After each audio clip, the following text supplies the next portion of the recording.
Olá, seja bem-vindo a mais um episódio do Cinecast aqui nos estúdios Metapar. Eu sou o Glauber Gorski e no episódio de hoje a gente vai fazer um episódio especial. Sabe aquele episódio das listas dos 10 mais? Então a gente vai fazer uma lista aqui de 10 filmes que não são necessariamente grandes bilheterias, não são os filmes mais famosos, mas eles são, de acordo com algumas listas, os filmes mais importantes do cinema nacional. Então, antes de mais nada, eu convido você a participar. Você é meu convidado hoje. Então participe, comente quais são os seus 10 filmes que você considera mais importantes do cinema brasileiro. Quais são os filmes que você acha que deveriam estar nessa lista e não estão, tá? E eu vou comentar com você aqui a medida, ele vai fazer aqui do 10º até o 1º, citando algumas honrarias e explicando qual que é a razão dessa lista. Então vamos lá. Se a gente considerar na história do cinema brasileiro, o que seriam os 10 filmes mais importantes? Qual que é o critério que tem sobre isso? Quando a gente assiste filmes, normalmente o critério é puramente pessoal, é puramente emocional, é puramente a gente constatar que aquele filme, de alguma forma, foi importante pra gente, ou é importante para a sociedade, ou é importante para a arte como um todo. E cada um tem a sua percepção, cada um tem o seu olhar sobre aquilo. Mas quando você olha de uma forma ampla, para você realmente fazer uma lista que tem alguns critérios que possa ser chamado de sérios, você fala com pessoas que ou entendem muito daquilo, ou são profissionais. Sabe a entrega do Oscar? Qual que é o melhor filme, qual que é o melhor ator? Quem que elege isso? Quem que são as pessoas que elegem? Porque não há uma unanimidade. Todo filme que ganhou o Oscar de melhor filme daquele ano, ele não ganhou todos os votos, né? Existe um segundo lugar, existe um terceiro, existe... uma lista inteira daqueles 10 selecionados para concorrer no final, de uma lista muito maior, que corresponde simplesmente a todos os filmes lançados naquele período. Então, falando em termos de cinema nacional, nós estamos falando de mais de 100 anos de história. Como é que você vai conseguir contemplar quais são os 10 filmes mais importantes e por que eles são importantes? Complicado, né? Então eu adotei aqui uma lista que é uma lista feita pela Associação Brasileira de Críticos de Cinema, a Abracine. Essa lista ela é de 2016. Então imediatamente a gente vai sentir falta de alguns filmes e eu já vou colocar aqui como menção honrosa um filme que deveria estar, se não entre os 10 filmes mais importantes, entre os 5 filmes mais importantes, talvez entre os 3 filmes mais importantes, que é o recente Ainda Estou Aqui. And the Oscar goes to I'm Still Here, Brasil. Que traz, além da premiação internacional, da coleção de prêmios, além do sucesso de bilheteria, além da importância perante a história do Brasil e do cinema brasileiro, além de ser um filme extremamente bem produzido, bem dirigido, bem atuado, bem escrito, que é o que concebe a razão de um filme ser chamado de ótimo, são principalmente esses pontos. Ele é um filme que não está nessa lista e ele é importante em todos os sentidos. Então fica de cara essa menção honrosa. Ela não consta nessa lista da Abracine desse período que foi feito em 2016. Mas estaria, ainda assim, ou Ainda Estou Aqui, estaria digladiando com muitos outros filmes. Muitos filmes excelentes. Entre os 10 filmes, muita coisa boa ficou de fora. Quando pergunto pra mim, antes de falar do 10º filme, quando pergunto pra mim quais são meus 10 filmes prediletos, eu falo, meus 10 filmes prediletos são mais ou menos 150. Não tem como, no meu entender, você deixar tanta gente de fora. Então, em 10º lugar, vi Joaquim Pedro de Andrade, uma produção de 1969, Macunaíma, que talvez seja um dos primeiros longas-metragens. Aliás, fica aqui uma dúvida e um questionamento. Essa é uma conversa de cinéfilos. Qual que é o primeiro filme brasileiro totalmente colorido? Né? Tem vários filmes aqui que a gente vai citar que são anteriores a esse período, que são em preto e branco. Mas a produção do cinema brasileiro, enquanto longa-metragem distribuído nas redes, né, filmes que foram distribuídos, o Macunaíma, na minha memória, talvez seja um dos precursores, 1969, Se alguém souber de algum anterior que seja colorido, deixa um comentário. E, aliás, deixa um comentário, curta e compartilhe esse canal. Então, Macunaíma. Macunaíma, a história, né, que tem a ver com uma adaptação literária do Mário de Andrade, né, da obra homônima. É uma comédia, né, de fantasia, que é dirigida pelo Joaquim Pedro de Andrade e conta com o Paulo José no elenco, né, Dina Sfati, Jardel Filho, Milton Gonçalves e o grande Otelo, com cenas maravilhosas. Vale muito a gente entender e assistir esse filme, porque ele contempla um período do cinema nacional. Para quem sabe um pouquinho mais da história do cinema nacional, vai entender que ele já está flertando ali com um período pós-cinema novo, pré-produção de televisão. Já aconteceu o fim da era da Atlântida, né, dos cinemas de estúdio da Veracruz. E ele é um cinema ainda assim de produção, é um cinema de dinheiro, não é um cinema boca do lixo, não é um cinema que vai se utilizar de recursos planos B, C, D, né? Ele é um filme grandioso ainda assim. Então esse é o que está em 10º lugar. Eu vou fazer o seguinte aqui, cortando aqui para geral.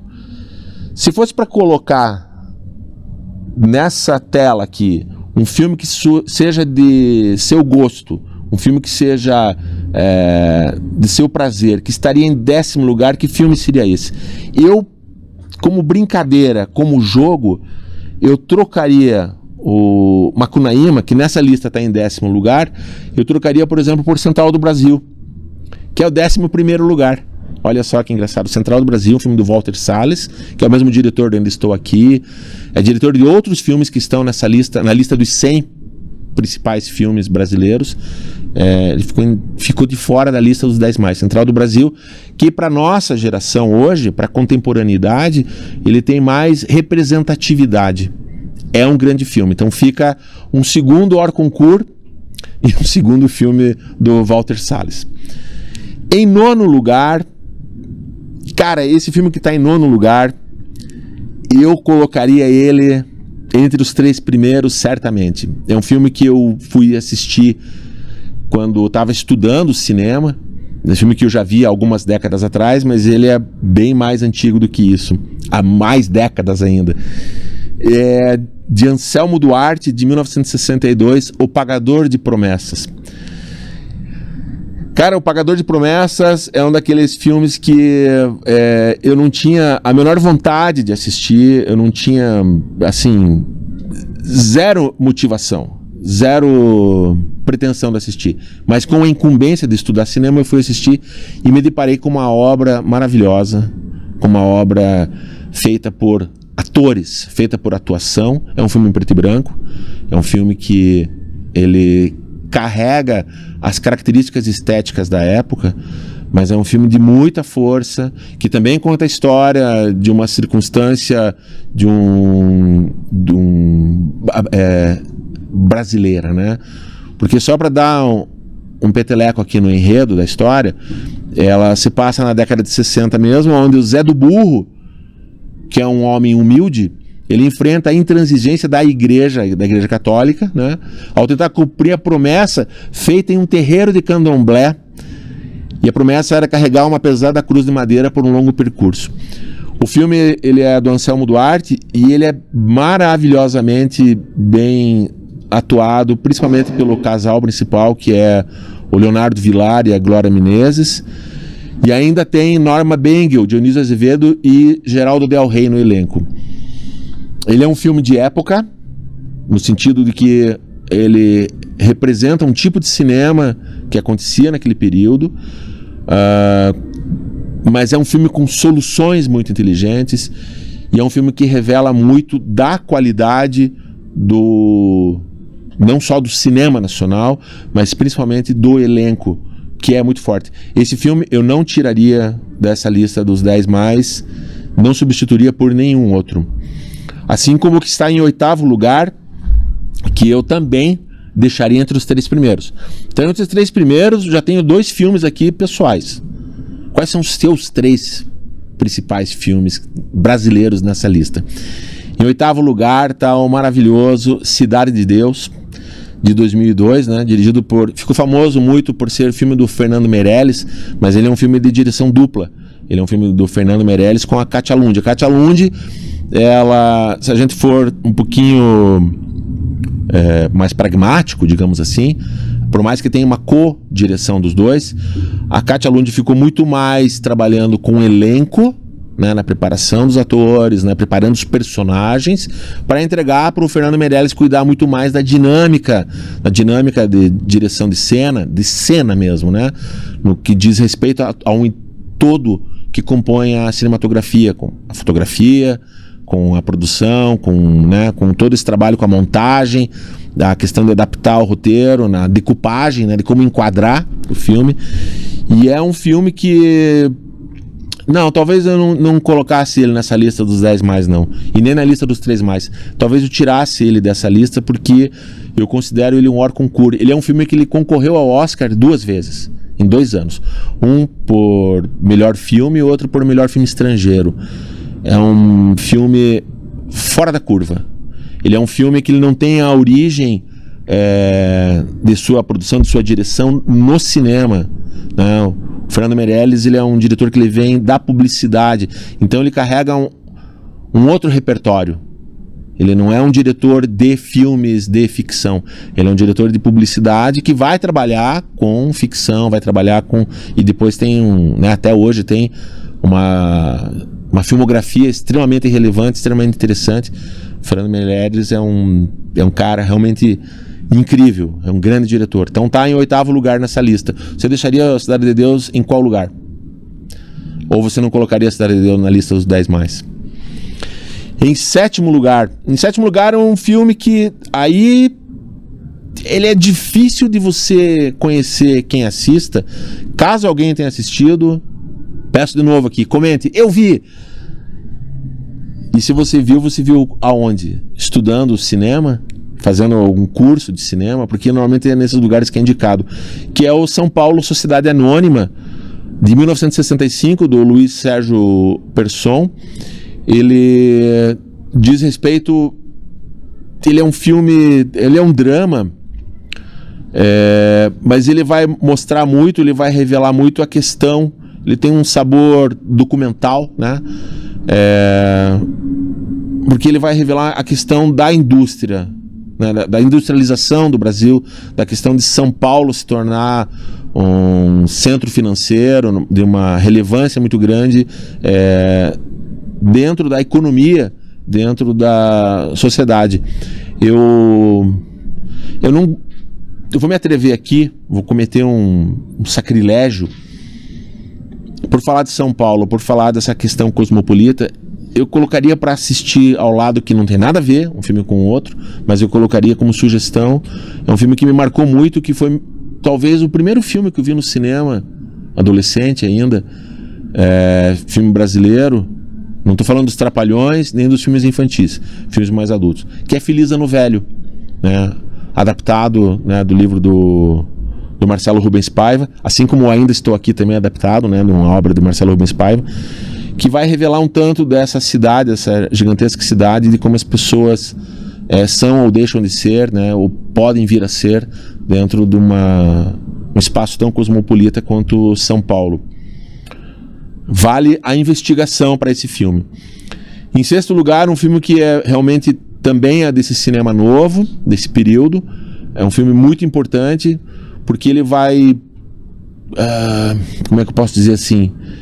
Ele vai, curiosamente, ele vai fazer uma coisa que ele entra num campo muito perigoso.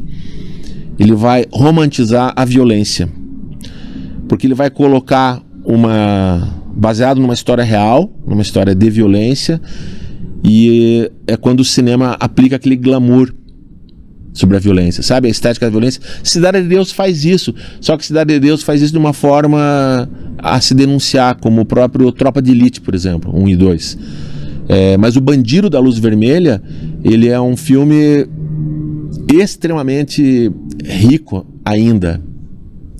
Ele é se ele não estaria entre os 10 principais filmes, ainda assim ele estaria numa lista sem números, enquanto um filme de obrigatoriedade a se ver para quem quer entender mais o cinema nacional, entender um momento do cinema nacional, e entender como funciona o cinema novo, né? Talvez seja uma das grandes obras do ápice do chamado cinema novo.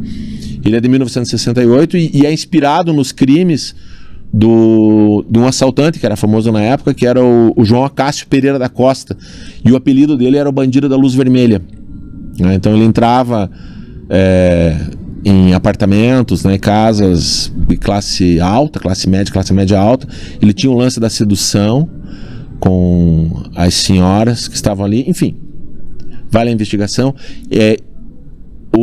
A pessoa, né, o João Acácio, ele faleceu já, né, ele ficou internado muito tempo no manicômio e foi assassinado depois que ele foi preso, né, e ele tinha problemas mentais mesmo, e depois dele ser solto, ele foi assassinado, se eu não me engano, vou falar bobagem aqui, mas se a memória não me trai, em Santa Catarina, Joinville, talvez.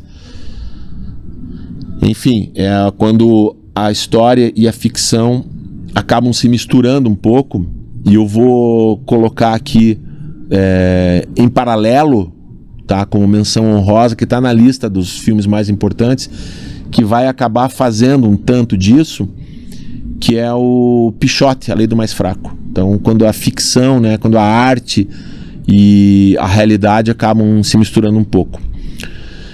Em quinto lugar, estamos indo agora para os 5 principais filmes. Em quinto lugar, esse filme, na lista de alguns, ele está em primeiro lugar. Eu colocaria ele entre os 3 primeiros. E da minha lista, os 3 primeiros já tem 3, talvez 4 filmes. Do meu xará, Glauber Rocha, de 1967, Terra em Transe. Terra em Transe com o Jardel Filho, né? Glaucio Rocha, José Lio Goy, o incrível e saudoso Paulo Altran e o Paulo Gracindo. É uma história fictícia, mas que vai denunciar e vai versar sobre o universo da política. É um filme grandioso. Ele teve um problema, vale como curiosidade aqui, quando ele foi lançado em vídeo, as primeiras cópias dele, eles trocaram os rolos de 2 rolos de filme. O que significa trocar rolo de filme? No cinema antigo, já antigo, para mim não é tão antigo assim, mas no cinema analógico, dos rolos de película, você não tinha um rolo que coubesse o filme inteiro.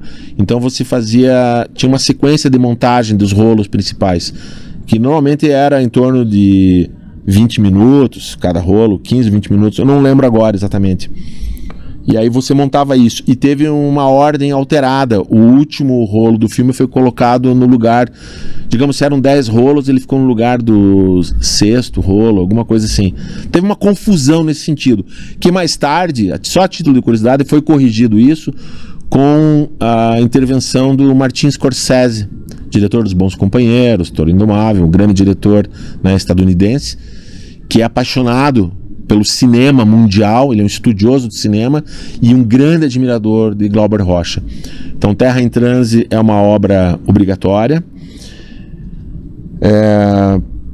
Tem outros filmes de Glauber Rocha, tem um que vai estar um pouquinho acima desse aqui, em segundo lugar, mas sem querer pular a fila, vou falar do 4º lugar, que é um filme soberbo, porque ele vai entrar num campo quase que da metalinguagem, se é que ele não entra no campo da metalinguagem, que é Cabra Marcado para Morrer, do Eduardo Coutinho. Cabra Marcado para Morrer, o Eduardo Coutinho era um documentarista incrível, fez vários documentários como Difícil Master, como Babilônia 2000, como, né?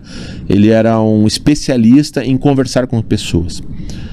No meu ofício de diretor, quando eu tenho a incumbência de entrevistar pessoas, de conversar com pessoas, como documentarista, né? Quando eu não estou no campo da ficção, mas eu vou para o campo do documentário, o Eduardo Coutinho é a minha base, minha referência de como conduzir isso. Não é só a minha base, é a base de muita gente. Eduardo Coutinho é o cara que puxou a fila, é o cara que demarcou como que você tem que se relacionar com o ser humano para tirar do ser humano o que há de mais humano. Parece redundante isso que estou falando, mas é muito fácil você perguntar para alguém, provocar uma pergunta que a pessoa responda algo que está fácil para ela. Mas quando você tenta acessar algo um pouco mais profundo, quando você coloca isso numa outra circunstância, e quando você entende que ainda assim tudo isso é um jogo cênico, mesmo no documentário, muda a tua dinâmica. O Eduardo Coutinho faz isso de uma forma soberba. O Cabra Marcado para Morrer, por que ele entra na metalinguagem? Porque por mais que ele seja de 1984, ele é um filme que ele começou a ser rodado em 1962 e é uma produção que foi interrompida por conta da ditadura militar.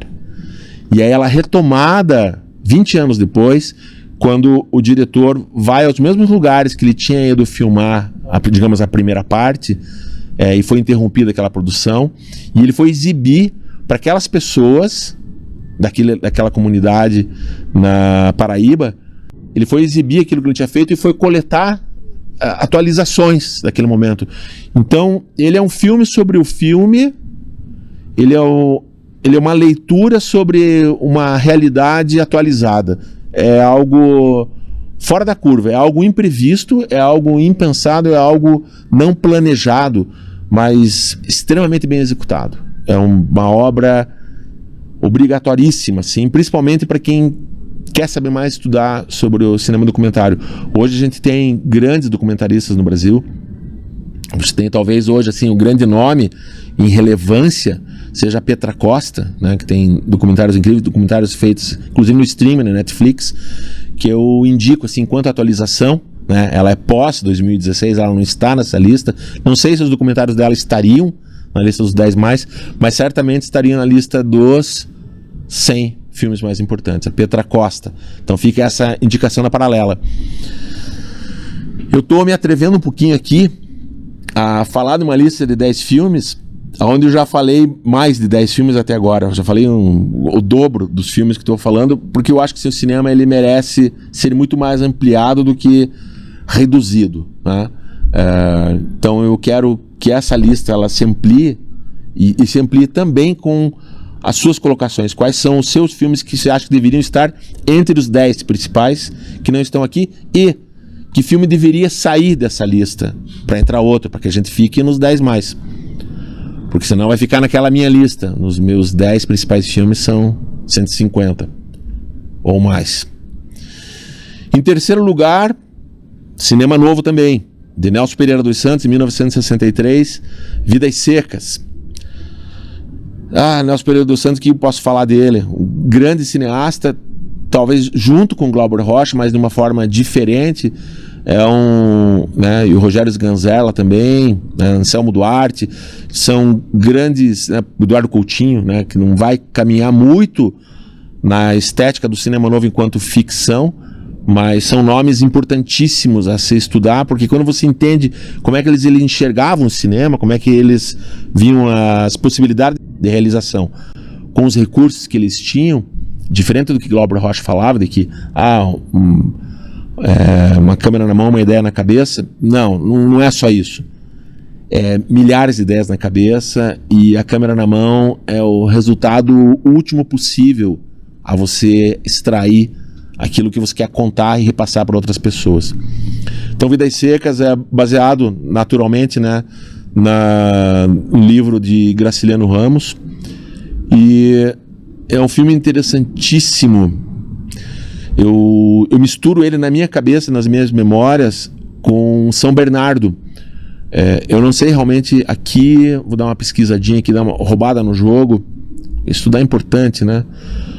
Se ele tem trilha sonora, mas assim, como curiosidade, ele é o único filme brasileiro indicado pelo British Film Institute como uma das 360 obras fundamentais em uma cinemateca. Aquelas listas de 360 filmes que assista um filme por dia, por um ano, né? E você vai ter compreendido algo, um todo, né? Ele também está no livro 1001 Filmes para Ver Antes de Morrer. Então, a história se passa no sertão de Alagoas, E ele vai consolidar, ele é um filme que ele vai consolidar realmente esse período, esse início, nessa primeira fase do chamado cinema novo brasileiro. Em segundo lugar, aí o nome que aparece 2 vezes aqui na lista dos 10 mais, que é o Glauber Rocha, grande charada. Demorei para gostar dos filmes dele.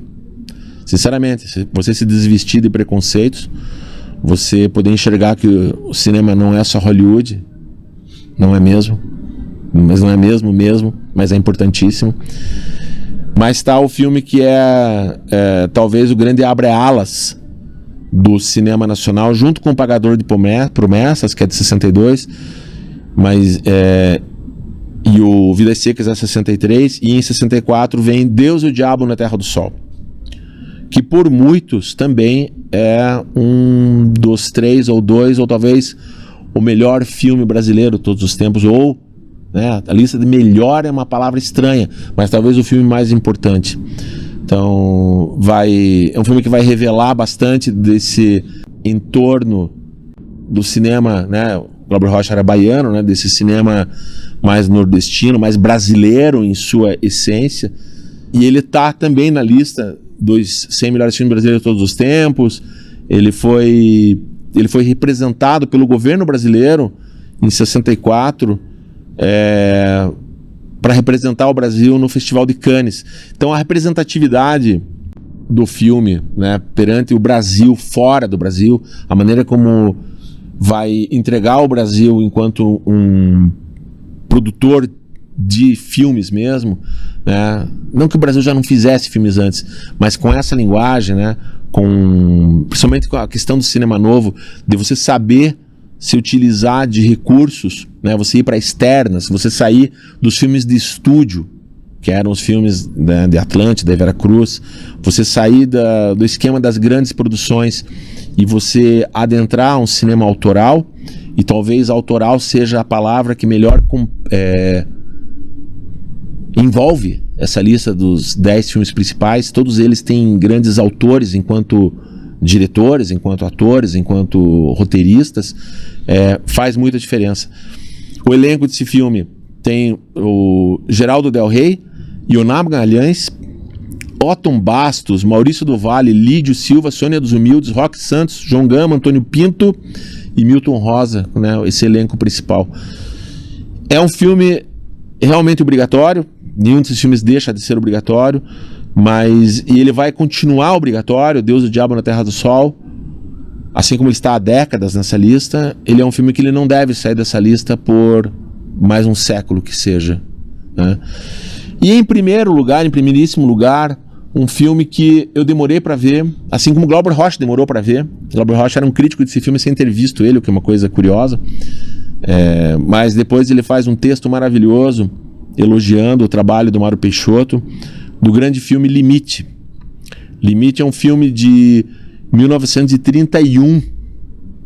É um filme que ele vai pegar no cinema nacional, já no cinema brasileiro, já aquela transição do cinema mudo para o cinema falado.